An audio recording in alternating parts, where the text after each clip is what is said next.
Hello, कैसे हैं आप सभी। उम्मीद करता हूँ आप सभी अच्छे होंगे और अपनी स्मार्ट स्टडी अपने घर पर रहकर कर रहे होंगे। अपने स्वास्थ्य का, अपनी फैमिली का ध्यान रख रहे होंगे और एक शेड्यूल के अकॉर्डिंग आप पढ़ रहे होंगे। और एक इम्पोर्टेंट चीज़ आप ज़रूर कर रहे होंगे कि सब्जेक्ट जो आप पढ़ चुके हैं, जो टॉपिक आप कवर कर चुके हैं, उनका बार बार रिवीजन आप ज़रूर कर रहे होंगे। देखिए, न्यू थिंग्स सीखना अच्छी बात है, लेकिन जो हम बैक में पढ़ चुके हैं उसका रिवीजन भी ज़रूर करना होगा आपको। अगर आप रिवीजन नहीं करेंगे तो बाकी सारी चीज़ें बेकार हैं। तो इसलिए आप रिवीजन जरूर करते रहिए, बार बार पढ़िए चीज़ों को। एक बार पढ़ लिया दोबारा पढ़ लीजिए, ठीक है। और यूट्यूब के माध्यम से और डिफरेंट डिफरेंट वेबसाइट से और डिफरेंट डिफरेंट रिसोर्सेज से और डिफरेंट डिफरेंट टीचर से आप क्या कर रहे होंगे, इस समय नॉलेज ले रहे होंगे, इन्फॉर्मेशन ले रहे होंगे। चलिए, आज का हम statement, continuous statement in C language पढ़ने जा रहे हैं। देखिए, ये टॉपिक हम किसके अंडर में पढ़ रहे हैं। हम ये टॉपिक पढ़ रहे हैं केस कंट्रोल स्टेटमेंट के अंडर में। इससे पहले मैं 3 टॉपिक कवर करा चुका हूँ, स्विच स्टेटमेंट के ऊपर, ब्रेक स्टेटमेंट के ऊपर और गो टू स्टेटमेंट के ऊपर। जिसने मेरे वो लेक्चर नहीं देखे हैं, हमारे लॉकडाउन एकेडमी चैनल पर जाइए और वहाँ पर ऑन चैनल, उस चैनल को सब्सक्राइब करिए और वहाँ पर जो वीडियो अवेलेबल है सी लैंग्वेज के ऊपर, आप उन सभी वीडियोज़ को देख सकते हैं, शेयर भी कर सकते हैं और लाइक भी कर सकते हैं।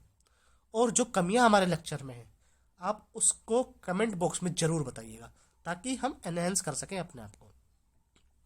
चलिए, continue statement in C language. Continue word आप अपनी डेली लाइफ में, जनरल लाइफ में यूज़ करते हैं। देखिए, मैं बार बार इस चीज़ को दोहराता हूँ कि आप किसी भी टॉपिक को अगर समझना चाहते हैं तो उसका बेसिक कॉन्सेप्ट समझिए।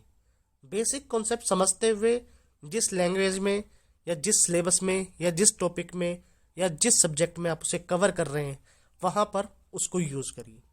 तो हम सी लैंग्वेज में कॉन्टिन्यू स्टेटमेंट को यूज़ करेंगे, कॉन्टिन्यू वर्ड को यूज़ करेंगे, ठीक है। चलिए देखते हैं आगे। एक छोटी सी डेफिनेशन कॉन्टिन्यू स्टेटमेंट की क्या है। Continue statement is use to continue the next iteration. Next iteration क्या होता है।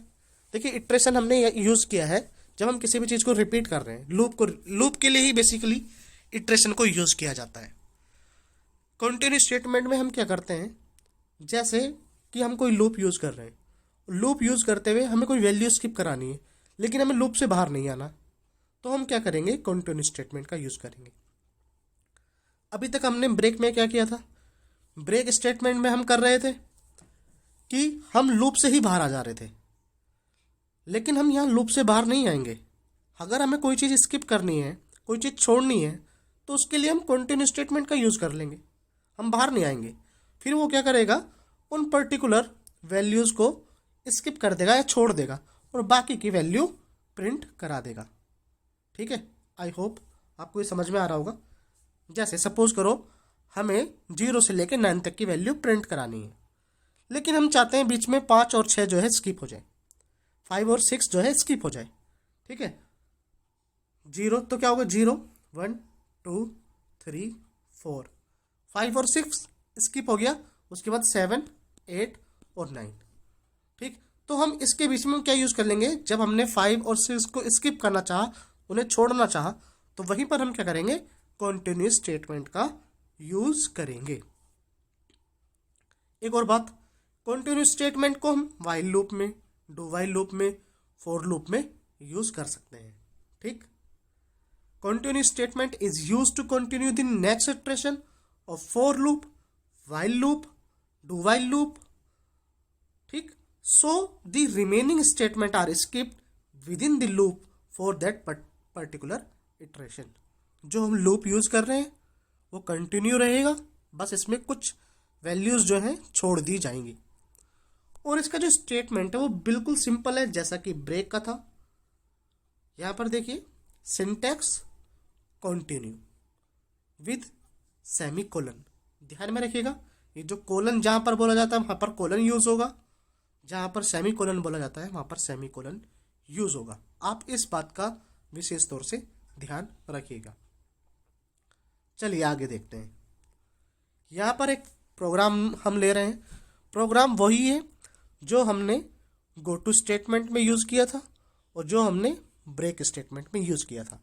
मीन्स हमें 0 से लेके 9 तक की वैल्यू प्रिंट करानी है और हम वहाँ पर कंडीशन क्या लगाएंगे, 10 से छोटी हमारे पास क्या होनी चाहिए, वो वैल्यूज़ होनी चाहिए। इनिशियलाइज कहाँ से करेंगे, 0 से करेंगे। ठीक है, तो हम ब्रेक में क्या कर रहे थे, हमने वहाँ पर हमने क्या किया, i इज इक्वल टू 5 दे देता। ठीक है, ताकि जो हमारे पास लूप है, लूप से कहाँ से बाहर आ जाए, 5 से वैल्यू बिलो होनी चाहिए, लेस देन होनी चाहिए, तभी वो वहाँ से क्या हो जाएगा, ब्रेक कर देगा किसको, लूप को। लेकिन यहाँ पर क्या होगा, यहाँ पर हम क्या करेंगे, 5 या 6 की वैल्यू को, दोनों वैल्यू को स्किप कर देंगे और बाकी की वैल्यू को क्या करेंगे, हम प्रिंट कराएंगे। उसके लिए हम गो टू स्टेटमेंट का यूज़ करेंगे। चलिए इस एग्जांपल को अच्छे से देखिए। यहाँ पर ये एग्जांपल हम समझते हैं। हमने क्या किया, यहाँ हेडर फाइल यूज़ की, मेन फंक्शन यूज़ किया। कई बार कुछ स्टूडेंट बोल रहे हैं कि सर हमें बाय स्टेप बिल्कुल क्लियर आप हमें उस स्टेप को समझाइए। देखिए उसके लिए मैं अलग से एक प्रोग्राम या अलग से एक सेट लेके आऊँगा, वहाँ पर उसे समझाऊँगा। पहले मैं सोच रहा हूँ कि सिलेबस कंप्लीट हो जाए तो फिर हम आगे बढ़ें। फिर हमने एक वेरिएबल लिया i, हमने उसे वैल्यू असाइन करी 0 से इनिशियलाइज कर रहे हैं। फिर हमने यहाँ पर कंडीशन लगाई i लेस देन 10 होना चाहिए और i प्लस प्लस। ठीक, फिर हमने क्या किया, इफ स्टेटमेंट का यूज़ किया और i इक्वल टू 5, और देखिए यहाँ पर हमने यूज़ किया किस चीज़ का, ऑपरेटर का यूज़ किया। हमने ऑपरेटर पढ़े थे तो यहाँ हम ऑपरेटर का यूज़ कर रहे हैं। ये कौन सा ऑपरेटर है, और ऑपरेटर है, या तो 5 या फिर 6। ठीक, फिर हमने प्रिंट करा दिया skipping %d from display using, ठीक, कंटिन्यू स्टेटमेंट, ठीक है, और backward slash n next line के लिए और i। क्लियर, आपको आई होप यहाँ पे समझ में आ गया होगा। फिर हमने यहाँ कंटिन्यू स्टेटमेंट का यूज़ किया। कहने का मतलब है 5 और 6 की वैल्यू को स्किप कराते हुए आगे इटरेशन को, लूप को जो है कंप्लीट करेगा। फिर हमने %d और i को क्या करा दिया, हमने प्रिंट करा दिया, कर्ली ब्रेसेस क्लोज। अब आप अपने आप इस चीज़ का आउटपुट सोचिए, तब मैं आपको आउटपुट दिखाता हूँ। चलिए, आपने आउटपुट वीडियो को पॉज करके सोच लिया होगा या लिख लिया होगा। चलिए इसका आउटपुट देखते हैं। इसका आउटपुट आएगा, यहाँ देखिए आउटपुट क्या है इसका, 0 1 2 3 4। आपने ब्रेक स्टेटमेंट में ये आउटपुट देखा होगा। अब हम यहाँ पर देखेंगे कंटिन्यू स्टेटमेंट का क्या बेनिफिट हुआ। उसने स्किप किया 5 from display using continue statement. 5 को जो है उसने क्या किया, स्किप कर दिया, और 6 को भी क्या कर दिया, स्किप कर दिया डिस्प्ले से। फिर उसने कंटिन्यू किया 7 8 9। आई होप ये बिल्कुल क्लियर आपको समझ में आ गया होगा। तो यहाँ पर हमारा केस कंट्रोल स्टेटमेंट के 4 टॉपिक्स कवर हो चुके हैं, जिसमें हमारे पास switch statement, break statement, go to statement और कंटिन्यू स्टेटमेंट। इन सभी प्रोग्राम को आप प्रैक्टिस जरूर करिएगा इन पर, ताकि आपको और अच्छे से इनके कॉन्सेप्ट क्लियर हो जाएं। ठीक है, लेक्चर को देखने के लिए बहुत बहुत धन्यवाद। अगर आपको कोई भी डाउट है तो आप मुझसे ग्रुप में या फ़ोन कर आप मुझसे पूछ सकते हैं। Thank you.